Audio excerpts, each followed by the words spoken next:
마땅히 행할 길을 아이에게 가르치라. 그리하면 늙어도 그것을 떠나지 아니하리라. 잠언에 있는 말씀인데요. 우리가 어린이 주일만 되면 항상 살피던 말씀 가운데 한 구절입니다. 우리가 살고 있는 지역은 시골이어서 아이들이 별로 많지를 않습니다. 그러다 보니까 우리들의 관심 밖에 있는 이야기가 되어버렸는지 모르겠습니다. 하지만 이 교회를 짊어지고 나갈 다음 세대는 분명히 우리의 젊은이들이요. 그 젊은이들은 아이들로부터 시작이 됩니다. 그래서 무엇을 가르쳐야 할 것인가? 가르치지 않아도 아이들이 잘하는 거 하나가 있습니다. 그게 뭐냐 하면 아이들이 모인 곳마다 누가 짱인가 하는 겁니다. 벌써 정해져 있습니다. 아직 모르면요, 싸워야 됩니다. 싸워서라도 정하고 마는 것이 아이들의 짱의 법칙입니다. 때로는 눈짓으로 싸움이 끝나기도 하고요. 때로는 덩치만 가지고도 싸움이 끝나버립니다. 하지만 분명하게 서열이 정해집니다. 어느 날 아이의 얼굴에 상처가 좀 있는데 비긋이 웃고 있으면 걔는 이긴 겁니다. 이미 걔가 이겼다는 것을 물어볼 필요도 없습니다. 아이만 돼도 그러는데 어른이 되면 오죽하겠습니까? 일반인들이야 그렇다 쳐도 목회자들 세계도 다르지 않습니다. 우리가 요즘은 영어를 많이 씁니다만 미니스터라고 하는 단어가 있습니다. 이 단어는 섬기는 자라 하는 의미로 목회자들이 사용하는 단어이기도 합니다만 전권 대사에게 쓰여지는 단어입니다. 그러니까 한 나라의 왕이나 대통령을 대신해서 전권을 쥐고 밖으로 나가 있는 사람들을 향해서 이야기할 때 미니스터라 하는 단어를 쓰는데요. 그런데 목사의 명함에도 이 미니스터는 늘상 기록이 되는 단어이기도 합니다. 물론 조금 겸손을 떠는 목사들은 성직자나 지도자를 나타낼 때 쓰는 패스터라고 하는 단어를 쓰기도 합니다. 하지만 여전히 누가 짱인가 하는 그 모습에서는 목회자들마저도 자유롭지 못합니다. 목사님들 세계에도 서열이 있습니다. 누가 서열이 높은가에 따라서 앉는 자리가 바뀌고 서는 위치가 달라집니다. 물론 이 서열은 때로는 나이를 통해서 정하기도 합니다만 그것보다 더 중요한 게 있습니다. 신학교를 누가 먼저 갔는가? 목사라고 하는 이 칭함을 누가 먼저 받았는가 하는 것들이 작용이 됩니다. 그런데요, 여러분, 예수님의 제자들도 다르지 않았습니다. 그때의 제자들이 예수께 나와 이르되 천국에서는 누가 크니까?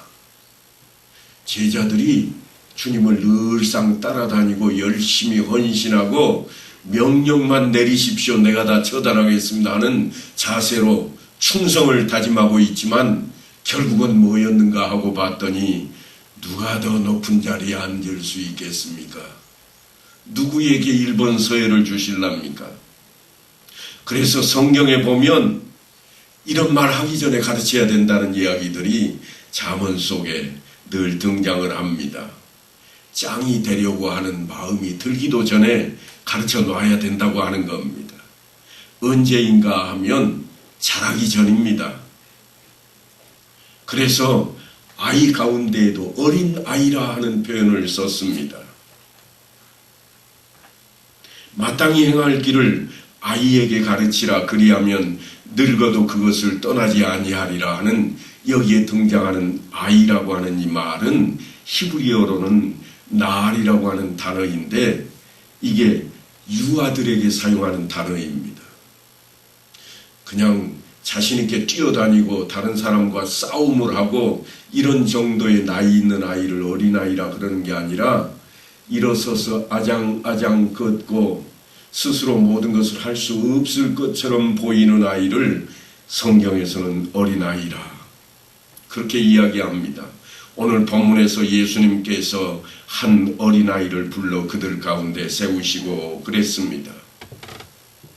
여기 어린아이라 이렇게 번역된 단어가 사실은 헬라어로는 파이디온이라고 하는 단어입니다. 주일학교 교사를 해보신 분들은 이미 많이 접했을 겁니다. 이게 무슨 말인가 하면 반쯤 자랐다 그런 말입니다. 우리 말로 하자면 젖됐다. 그러면 이 아이라고 파이디온이라는 단어를 쓰지 않습니다.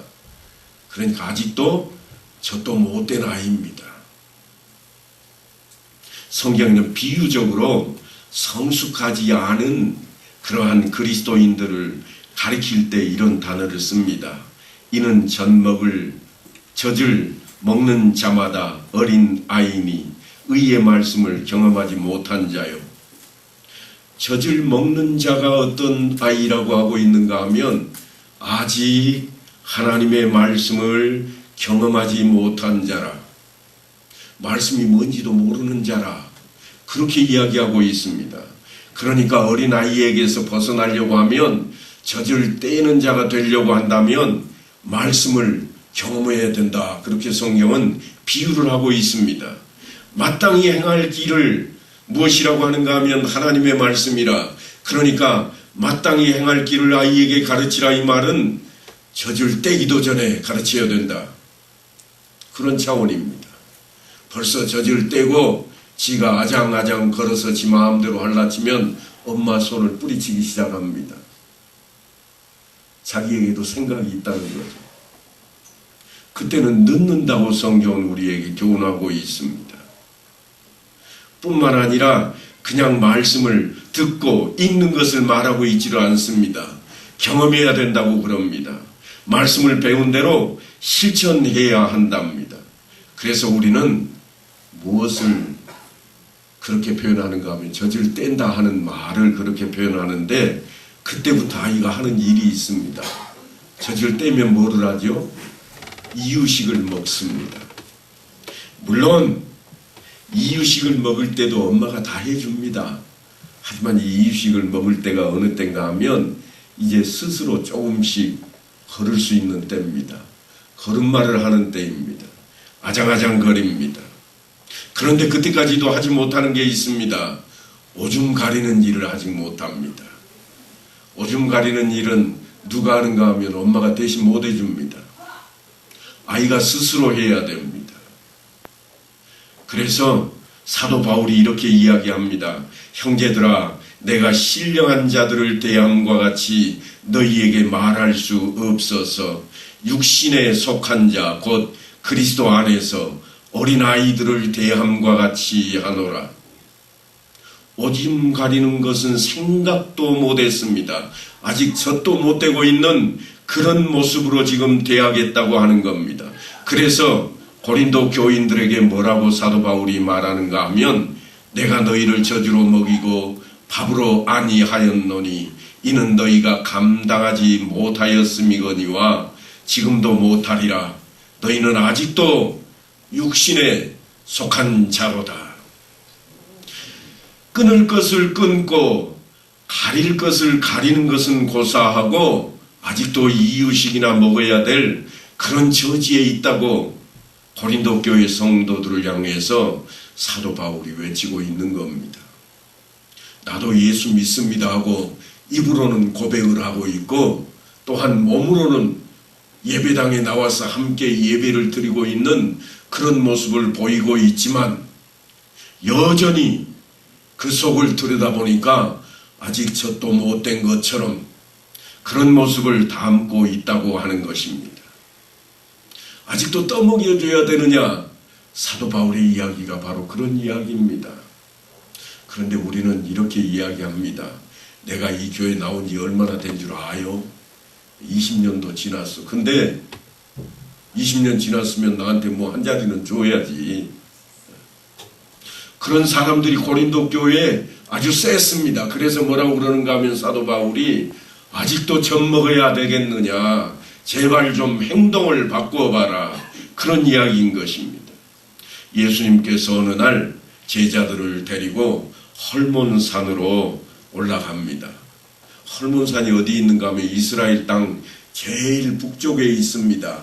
남쪽은 한여름인데 북쪽에 있는 헐몬산에는 4월달까지만, 아니 5월달에도 가서 보니까 눈이 쌓였더라고요. 그러니까 아주 북단에 있는 높은 산입니다. 그런데 그쪽으로 가면서 가이사라 빌립보라 하는 그 지역에 이르게 됩니다. 가이사라라고 하는 동네는 이스라엘 서쪽 해안가 지중해에 있습니다. 왜냐하면 가이사라라고 하는 로마의 지도자의 이름을 따서 거기에 붙였으니까요. 그런데 가이사라라고 하는 이 이름을 또 쓰게 됩니다. 어디에 썼는가 하면 북쪽 내륙에다가 도시를 하나 짓고 거기에 쓰는데 거기에는 뒤에다 뭐라고 붙였는가 하면 가이사라 빌립보라 그랬습니다. 빌립보를 칭송하기 위해서 가이사를 빌려다가 그렇게 헌정하는, 로마에 헌정하는 도시라 그런 차원의 이름입니다. 거기로 예수님께서 제자들을 데리고 가시면서 이제 이렇게 말씀을 하고 있습니다. 아주 중요한 질문입니다. 너희는 나를 누구라 하느냐? 너희는 나를 누구라고 하느냐? 이게 선생님이 제자들에게 묻는 질문이었습니다. 그러자 베드로가 대답하기를 주는 그리스도시요 살아계신 하나님의 아들이시니이다. 얼마나 멋진 답변인지 모릅니다. 아무나 할 수 있는 대답은 아니었습니다. 주님께서도 매우 기뻐하셨습니다. 왜냐하면 이 대답이 예수님께서 메시아라고 하는 그것을 제자들이 알게 됐다는 표현이기 때문입니다. 하나님의 아들이십니다. 그들이 그렇게도 기다리고 기다리던 메시아라고 지금 표현을 하고 있는 겁니다. 그게 헬라어로 바꾸니까 크리스투스, 그리스도가 된 겁니다. 그래서 여기 그리스도라고 등장하는 이 이야기는 당신은 메시아입니다. 하나님의 아들이십니다. 하나님 아니십니까? 그랬으니 예수님께서 얼마나 놀라시고 반겼겠습니까? 이제야 제자들이 나를 메시아로 알아보는구나. 그냥 세상적인 선생이 아니라 이제야 하나님 나라의 하나님으로 나를 인정하는구나. 그래서 제자들에게 자신이 십자가를 져야 할 것과 부활에 대한 이야기를 가르치십니다. 아직 아무도 깨닫지도 못합니다. 아니 들어도 무슨 말인지를 모르고 있는 그들에게 제자들에게 경고하사 자기가 그리스도인 것을 아무에게도 이르지 말라 그렇게 말씀하시고, 누구든지 나를 따라오려거든 자기를 부인하고 자기 십자가를 지고 나를 따를 것이니라. 십자가를 진다고 하는 이 이야기는 참으로 엄청난 이야기입니다. 당대의 십자가는 그냥 우리가 알고 있는 이런 십자가가 아닙니다. 은혜의 십자가가 아닙니다. 세상에서 잘못을 저질러 가지고 처형을 받는 사람 가운데에도 가장 심하게 악한 자를 골라다가 처형하는 자리가 십자가 형틀이었기 때문입니다. 십자가에 매달아 놓으면 시신을 새가 쪼아서 살을 다 뜯어먹고 앙상하게 뼈만 남는 것, 그것을 사람들이 지나가면서 보게 만들어 놓은 그런 처형 방식이었으니까 얼마나 저주스러운 일이었겠습니까? 그런데 주님께서 그 일을 이야기하면서 감당할 수 있도록 하늘의 영광을 보여줄 필요성을 느끼게 되셨습니다. 제자들 이대로 십자가 지라 그렇게 말만 해가지고는 안 되겠다. 그래서 제자들 가운데 셋을 이끌고 변화산이라는 곳으로 예수님께서 그들을 인도해 드립니다. 예수께서 베드로와 야고보와 그 형제 요한을 데리시고 따로 높은 산에 올라가셨더니 그들 앞에서 변형되사 그 얼굴이 해같이 빛나며 옷이 빛과 같이 희어졌더라. 변형되었다, 이 표현을 지금 쓰고 있습니다. 부활이라는 단어와 동질의 단어입니다. 물론 다른 단어입니다만 동일의 단어를 쓰고 있습니다. 그런데 변형되어서 그 모습을 들여다보니까 어떤 것이 보였는가 하면 그때의 모세와 엘리야가 예수와 더불어 말하는 것이 그들에게 보이거늘 제자들 3명이 황홀 지경에 빠져서 지금 너무 좋습니다. 왜냐하면 자기들의 믿음의 선조인 모세가 보였습니다. 아니 선지자 중에 선지자인 엘리야가 눈에 띕니다. 그런데 예수님과 함께 자기들의 선생님과 함께 셋이 이야기하고 있는 대목이 보입니다. 얼마나 기뻤던지, 아니 거기서 떠나기가 싫고 내려오기가 싫었던지 그 대목을 마가가 이렇게 기록해 놓았습니다. 그곳을 떠나 갈릴리 가운데로 지날새 예수께서 아무에게도 알리고자 아니하시니, 이야기는 뭔가 하면 변화산에서 있었던 일을 알리기를 싫어하시는 예수님의 마음, 제자들이 어땠다는 이야기예요. 자랑하고 싶어서 입이 근질근질해서 참지 못하고 있는 모습이 눈에 띄었다 그 말입니다. 조용히 길을 걷고 있는 예수님의 모습으로 마가가 당시의 모습을 그려놓고 있습니다. 그가 이렇게 또한 이야기합니다. 이는 제자들을 가르치시며 또 인자가 사람들의 손에 넘겨져 죽임을 당하고 죽은 지 3일 만에 살아나리라 하는 것을 말씀하셨기 때문이더라. 이 말씀을 하시고 변화산에 올라갔거든요. 왜냐하면 제자들이 감당할 수 없는 그런 정도의 이야기였으니 주님께서 뭔가 보여줘야 되겠다. 그래서 그들에게 놀라운 광경을, 변화산 사건을 보여주었으니 이들이 얼마나 입이 근질근질하고 자랑하고 싶었겠습니까? 아니 어찌 보면 내가 니네하고 같은 줄 알아? 나는 그래도 주님과 함께 저 변화된 모습을, 천국을 체험한 사람이야. 급이 달라. 이러고 싶어서 입이 근질근질한 이 제자들을 끌고 주님께서 가실 때 입 다물어라. 차마 선생님 앞에서는 말을 할 수가 없는 그 자리입니다. 그런데 이들의 마음속이 어쨌다고 마가가 기록하고 있는가 하면 제자들은 이 말씀을 깨닫지 못하고 묻기도 두려워하더라 그랬습니다. 근데 정말 제자들이 그 말씀을 몰라서 두려워했을까요?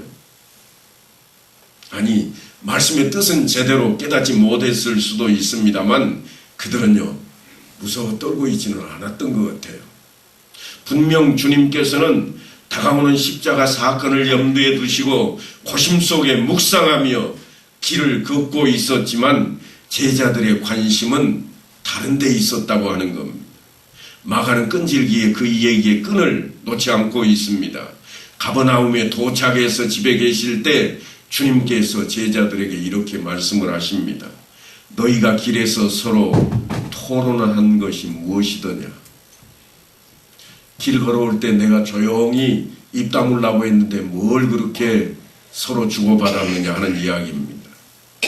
왜냐하면 그들이 마가가 기록하기를 길에서 서로 누가 크냐 하고 쟁론하였음이라 그럽니다. 누가 짱이냐 이거 따지고 있는 제자들입니다. 그러니까 이들은 지금 뭔가 하면 달라.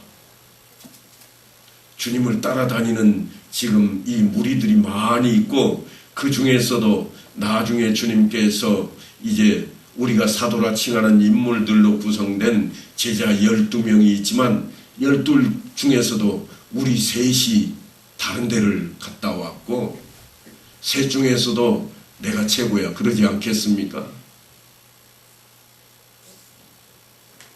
특별히 우리나라에는 관습이 아주 철두철미합니다.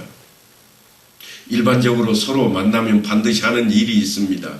그게 뭔가 하면 누가 더 연장자인가 따지는 겁니다. 장유유서라 사자성어도 가져다가 활용을 합니다. 자리 싸움입니다. 그런데요, 우리나라 선교 보고서, 처음에 우리나라에 와서 선교를 했던 선교사들이 자국인 미국이나 영국, 호주 쪽에다가 보고서를 낸 선교 보고서가 있습니다. 그 중에 한 대목을 제가 좀 읽어드리겠습니다. 한국에서는 서열에 대한 것을 잘 알아야 합니다. 어떤 때는 나이로 정해집니다. 하지만 다른 때는 학교 졸업 연도로 정해집니다. 더 어려운 것은 족보로 정해진 서열입니다. 이것은 인사할 때에도 자리에 앉을 때에도 서로 말할 때에도 태도가 확실히 다릅니다. 그러니까 한국 선교사는 이 일에 주의해야 합니다. 서양 사람들이 보니까 아주 놀라운 모습이 우리나라에 있습니다. 서열인데 자기들도 가지고 있는 서열이 있습니다. 그게 뭔가 하면 일터에서 먼저 된 자, 우리식으로 하면 졸업을 누가 먼저 했냐, 서열이 분명히 있습니다. 나이를 가지고도 그들도 부모 세대인가 자녀 세대인가를 따지기도 합니다. 한데 한국에 오니까 색다른 게 하나가 있습니다. 새파란 아주 젊은 애가 저 머리가 허연 노인네한테 여보게 자네 이리 오게, 깜짝 놀랍니다. 나중에 알고 보니까 족보가 아재뻘이에요. 지금 그 이야기를 하고 있습니다. 복음을 전하러 온 선교사의 보고서가 뜬금없이 서열 이야기를 하고 있습니다. 한국에서는 복음을 이렇게 전합시다 이야기가 아니라 한국에서는 조심해야 됩니다. 족보를 잘 알고 있어야 됩니다. 하지만 조금만 돌아보면 우리 눈에 들어오는 그런 내용입니다.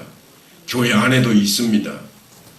공동체 활동을 하다 보면 그 모임을 원활하기 위해서 섬기는 조직체를 만듭니다.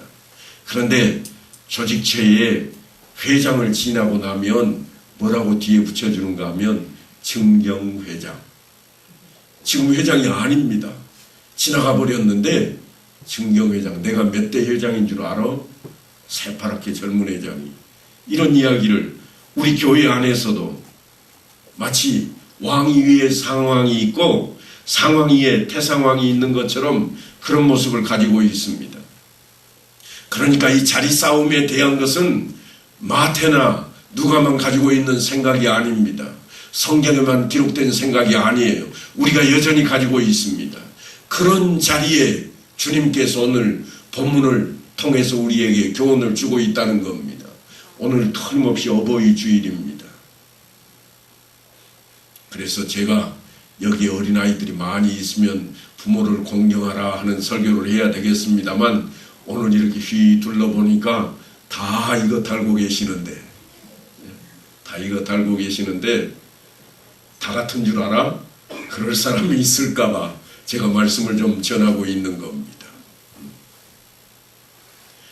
예수님께서 이렇게 말씀을 하십니다. 예수께서 한 어린아이를 불러 그들 가운데 세우시고, 이 어린아이는 이 단어는 어떤 단어인가 하면 이제 아장거리고 걷는 아이입니다. 지 마음대로 할 수 있는 아이가 아닙니다. 생각이 뚜렷한 아이가 아니에요. 그러니까 이 아이는 뭐든지 누굴 쳐다보죠? 엄마 쳐다봅니다.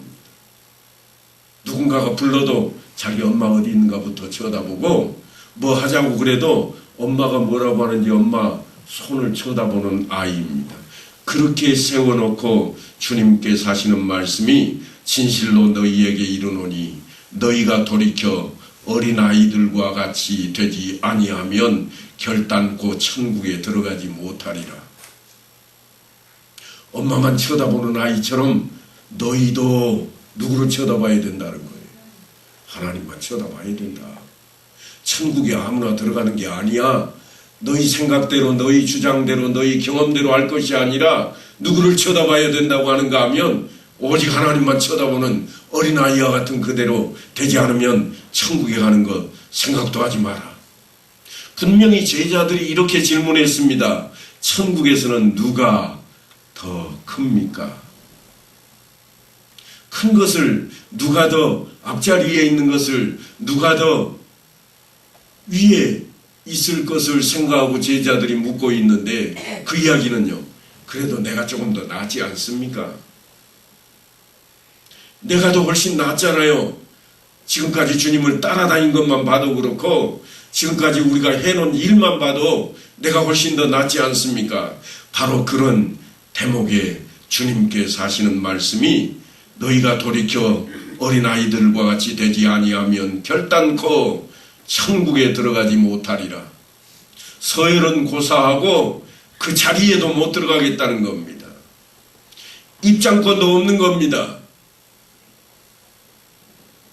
입장을 해야 어느 자리에든 앉을 것인데 들어가지도 못하면 주님께서, 아니 구약 성경을 보면 하나님께서 뭐라고 우리에게 친히 말씀하셨는가 하면 마당만 밟고 가는 자라. 틀림없이 이 자리에는 왔습니다.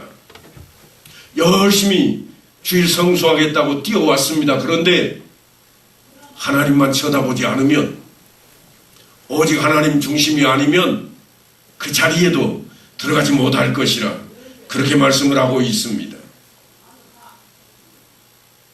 변화산 사건을 경험했던 제자들에게는 목에 힘이 들어가 있습니다. 왜냐하면 다른 제자들은 못한 겁니다.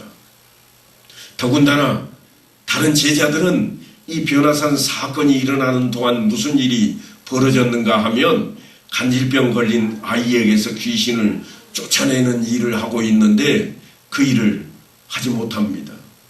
낯 부끄럽게도 주님께서 그들을 향해 뭐라고 그러는가 하면 너희의 믿음이 작은 까닭이라.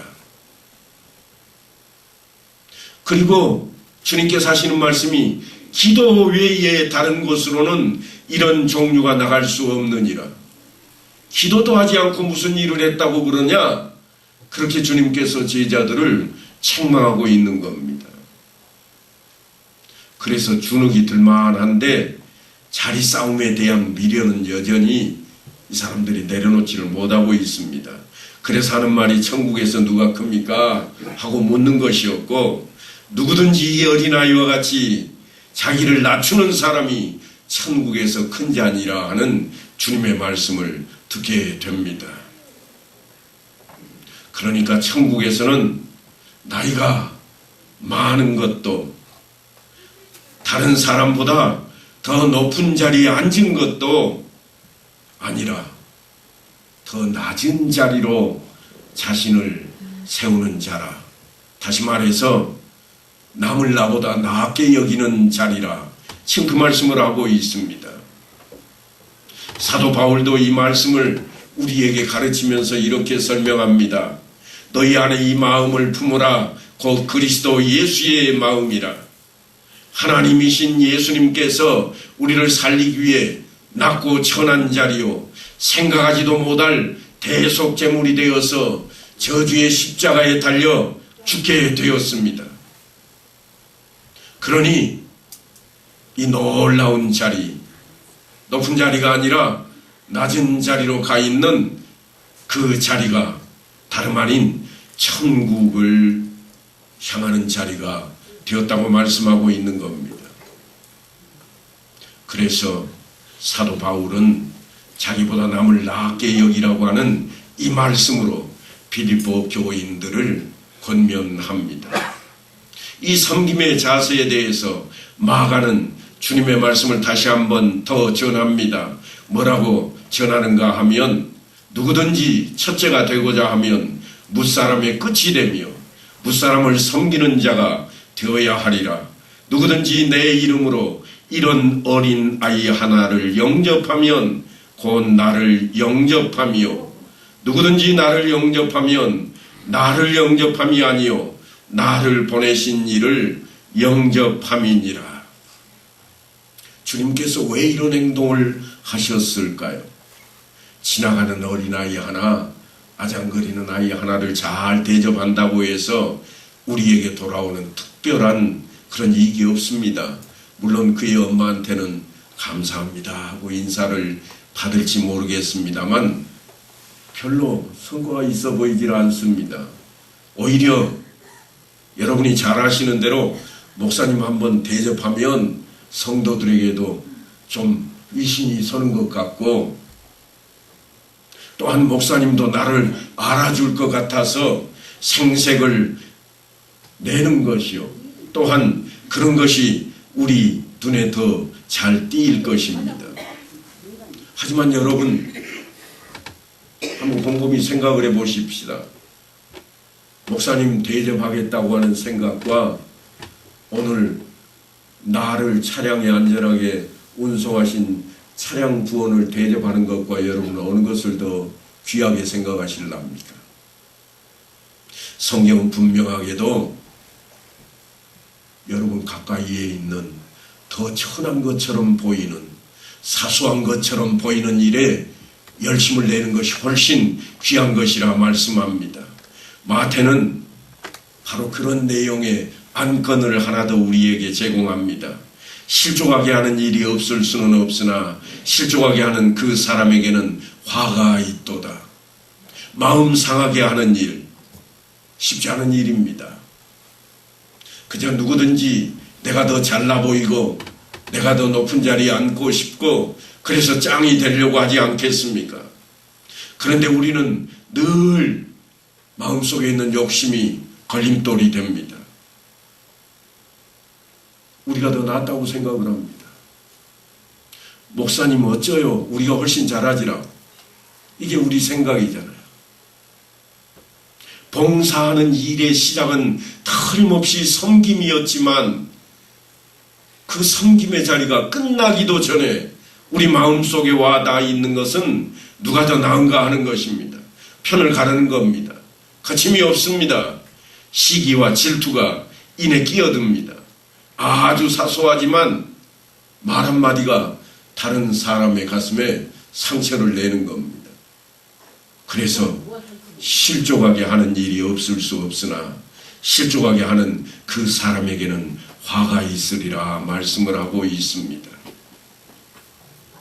오늘 말씀은 분명하게도 이 어린아이를 언제 가르쳐야 된다고 하는가 하면 마땅히 행할 길을 아이에게 가르치라 말씀하고 있고 우리 교회의 다음 대회, 다음 세대를 위해서 우리가 해야 될 일이 뭔가 하면 가르치는 일입니다.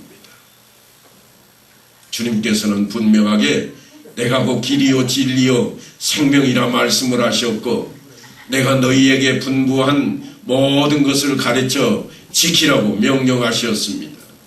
그러니까 우리가 세상을 살아가면서 아니 신앙생활 가운데에서조차도 누가 더 큰가 누가 더 잘하는가 하는 것에 집중되어 있는 것을 이제는 천국에 들어가는 것이 무엇보다 중요하다고 하는 사실 앞에 우리가 엎드려야 되겠습니다.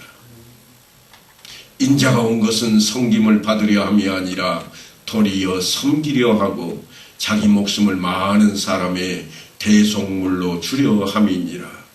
주님께서 이 땅에 오신 목적이 무엇이라고 그러는가 하면 너희를 천국으로 보내는 것이라. 섬김받기 위해서 온 것이 아니라 나를 섬기라고 온 것이 아니요 너희가 천국에 들어가기 위함이라. 내가 곧 길이요 진리요 생명이라. 그러니 나를 따르라.